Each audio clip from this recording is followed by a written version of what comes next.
Pour réussir dans le ministère, vous devez gérer convenablement votre santé. Lorsque Jésus parle dans Hébreu, Jésus dit, tu n'as voulu ni sacrifice ni holocauste, mais tu m'as formé un corps, ô Dieu, pour faire ta volonté. Car dans le livre, il est question de moi. C'est le Fils éternel qui parlait au Père avant de naître sur la terre par le ventre de Marie. Et il disait au Père que tout ce qui est écrit dans le livre, toutes les ombres, les agneaux, les boucs, les fêtes, les événements, les personnages qui sont des types ou des images de Christ dans l'ancienne alliance, il était question de lui. Et il dit, maintenant, je viens, ô Dieu, pour faire ta volonté. Et la parole éternelle de Dieu s'est faite chair. Elle a été dans le ventre de Marie. Il est né, il est sorti. Il était esprit, il a habité dans un corps et il a fait comme ça 33 ans. Et après, à la fin, il a dit, je remets mon esprit entre tes mains. Son corps a été enseveli lorsqu'il est mort. Et il a revêtu un corps glorieux et il est ressuscité, aujourd'hui assis à la droite du Père, et il prépare une place afin que là où il est, que nous y soyons aussi. Vous êtes esprit et vous êtes envoyés sur la terre en mission. Pourquoi Dieu vous donne un corps? Il vous donne un corps pour faire sa volonté. En fait,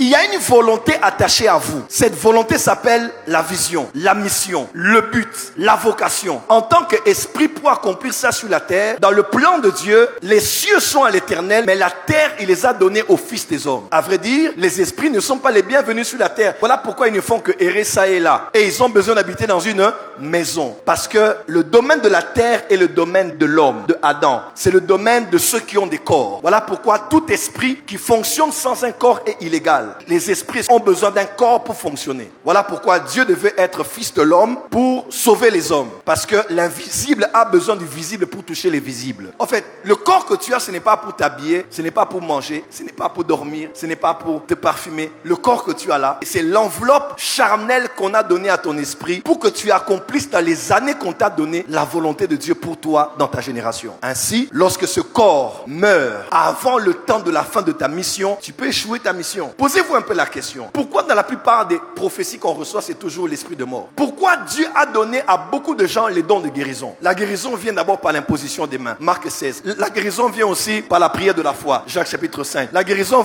vient aussi par le don de guérison. 1 Corinthiens 12. Pourquoi il y a autant de voies pour être guéri dans le corps? Parce que Dieu a prévu la puissance de la guérison pour que ton corps continue à être en bonne santé afin que tu accomplisses la volonté de Dieu pour toi. Aujourd'hui, si tu es malade, un autre ira prêcher à ta place. Aujourd'hui, si tu es perfusé, un autre ira prophétiser à ta place. Aujourd'hui, si tu as un accident, un autre ira chanter à ta place. Aujourd'hui, si tu meurs, on va aller trouver un autre prophète, Joël Francis Tatou, quelqu'un d'autre qui fait ce que toi tu fais. Pourquoi? Parce que tu n'es utile que tant que tu as un corps en bonne santé pour permettre à l'esprit, à l'onction sur toi d'opérer et de visiter les gens. Pour réussir dans le ministère, à part tout ce qui est de surnaturel, à part tout ce qui est d'organisationnel, d'administratif, écoute-moi très bien, tu dois bien gérer ta santé. Et ça, c'est très important. Un homme a dit, la santé est un trésor qu'on ne découvre que lorsqu'on tombe malade. Prenez bien soin de vous. Tu ne découvres la valeur de ta santé que quand tu commences à perdre la santé. La bonne santé est le premier capital que Dieu te donne pour accomplir le ministère. Le ministère demande beaucoup. L'onction, c'est comme une drogue. Quand tu commences, tu ne veux pas t'arrêter. Des fois, on monte, on ne sait pas comment atterrir. D'autres atterrissent dans des films, d'autres atterrissent en dormant, d'autres atterrissent dans la relation sexuelle avec leur femme, d'autres atterrissent en jouant au jeu, d'autres atterrissent en allant prendre de l'air. Difficile d'atterrir quand on est sous l'onction. Et ça va toujours te demander beaucoup. Et plus tu es utile, plus tu es sollicité. Parce que quelqu'un pour qui tu as été utile va dire à sa tante là-bas, voilà un homme qui m'a parlé de la part de Dieu. Demain, la tante vient. Elle vient avec son mari. Et puis tu parles sur le mari. Le mari aussi va parler à son chef de qui tu as prophétisé. Donc, plus tu es utile, plus tu es sollicité. Et plus ton corps va se lasser et va se fatiguer. Robert Liardon, qui a écrit les livres God Generals, ou bien les généraux de Dieu, il donne les témoignages de deux hommes de Dieu principalement sur leur santé, qui ont eu des problèmes parce qu'ils avaient des problèmes de santé. Il y a Evan Roberts, il y a Jack Coe. Evan Roberts, c'est celui qui a emmené le réveil au pays de Galles. Avant le réveil d'Azusa Street,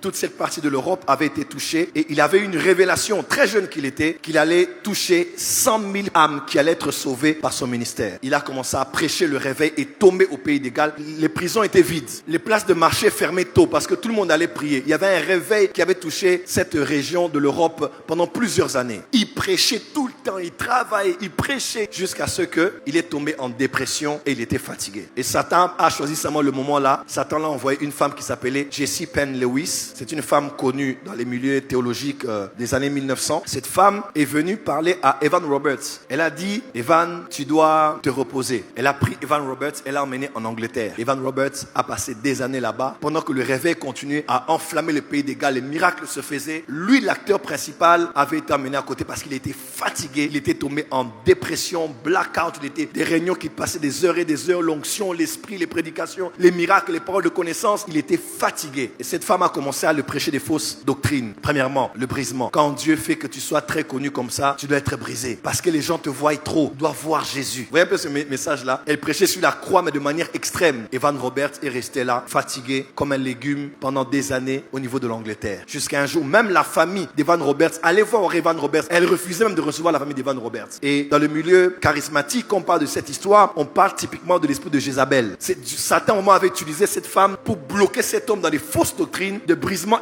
extrême, de la croix extrême, et on l'avait bloqué là. Et le réveil du pays des Galles a commencé à baisser. Et quand il est revenu plusieurs années après pour continuer son travail, il n'était plus la même personne, il n'était plus attendu comme avant. Il a fait encore quelques années, après il est mort. Et dans l'histoire des réveils, on dit, il avait connu ce problème parce qu'il y avait un excès de travail sans avoir un temps de se reposer. Je prends un deuxième exemple, le prophète William Marion Branham. Qui en parle, c'est Robert Liardon dans son livre God's Generals, que vous pouvez avoir même en français, Les Généraux de Dieu. Il dit, il fut un moment où William Marion Branham, ayant tellement travaillé, lui faisait des lignes de guérison, il prie pour les gens ici, la ligne de guérison, et jusqu'au début de l'avenue. Il priait pour des gens jusqu'à 2h, 3h, 4h du matin. Il priait pour des malades. Les malades étaient guéris. Il avait des paroles de connaissance, des prophéties. Les gens venaient en grand nombre. Et à un moment donné, il était fatigué. Il a appelé un homme qu'on appelait Gordon Lindsay. C'était lui l'organisateur de son ministère et l'enseignant de son ministère. Il était fatigué. Il a dit, bon, je suis fatigué. Gordon, tu gères tout. Moi, je ne vais pas me reposer. Et il a passé longtemps hors des réunions de prière. C'est là que Gordon Lindsay a maintenant rassemblé plusieurs évangélistes de guérison qu'on appelait Healing Evangelists. Durant ces années-là, il a pris les Alonzo Allen, les Jack Cole, les Oral Roberts. Il a pris tous ces hommes-là et ils ont commencé à faire des campagnes dans les tentes de guérison et les gens étaient guéris, des vies étaient touchées. Et Branham était fatigué, déprimé par la fatigue du travail. Il est allé se reposer. C'est après maintenant que Branham est revenu. Il les a encore rejoints et ils ont commencé à travailler ensemble pendant quelques années parce qu'il était fatigué. Jésus a dit, on va essayer de renvoyer les gens, n'est-ce pas? Il dit pour qu'on ait le temps de se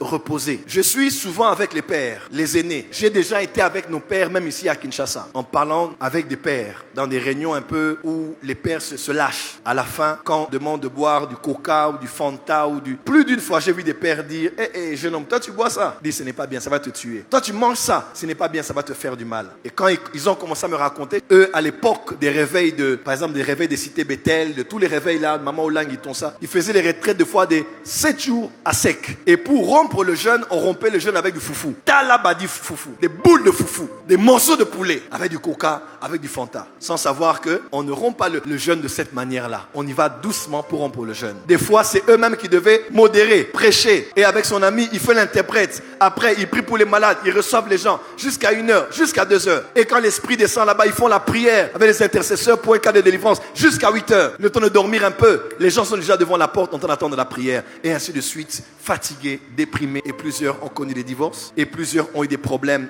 de diabète. Mauvaise gérance du sucre, n'est-ce pas? Avec tout ce qu'on boit, n'importe comment. Et surtout les heures de manger. On finit le culte à 21h. On reçoit les gens. On mange à minuit. On mange à 1h. On enfile bien le pantalon. Et qu'il y a un gros ventre. On dit, alors qu'on sait qu'ils ont maladie. Dans la santé, il y a ce qu'on mange. Il y a des gens qui pensent que la malnutrition n'est pas un mot à utiliser au Soudan ou en Éthiopie ou bien parmi les pauvres. Malnutrition ne veut pas seulement dire ne pas manger. Malnutrition veut dire mal manger. Malnutrition, c'est pas la faute de l'enfant avec les miyoyo qui mange un peu de nourriture qu'on lui donne par les ONG des Nations Unies. Malnutrition, malnutrition. Une nutrition mauvaise. Matin, foufou. Midi, foufou. Foufou plus haricot, c'est la même chose. C'est la farine. Si tu presses les haricots, c'est la farine. Tu presses le foufou, c'est la farine. Donc, farine plus farine est égal à kibeka. Et nous sommes aujourd'hui au 21e siècle. Le ministère a changé. Les pasteurs ont des médecins. Un poste a tourné sur les réseaux sociaux quelques années passées et ce poste disait ceci. 97% des pasteurs ont été trahis, faussement accusés ou blessés par leurs plus proches collaborateurs. Et plusieurs en sont tombés malades. On dit 70% des pasteurs luttent contre la dépression. 7000 églises ferment chaque année. 1500 pasteurs démissionnent chaque mois. 90% 70% des pasteurs se sentent découragés. 70% des foyers des pasteurs sont au bord du divorce à cause du poids du ministère. 94% des familles des pasteurs sentent la pression du ministère. 78% des pasteurs n'ont pas de meilleurs amis. 90% des pasteurs travaillent entre 55 à 75 heures par semaine. Alors que vous passez du temps à les applaudir ou à les critiquer, vous n'avez aucune idée de ce que les hommes de Dieu vivent derrière la scène. Derrière les masques, priez maintenant pour les hommes de Dieu que vous connaissez. Priez pour vos pasteurs, ils sont aussi des êtres humains comme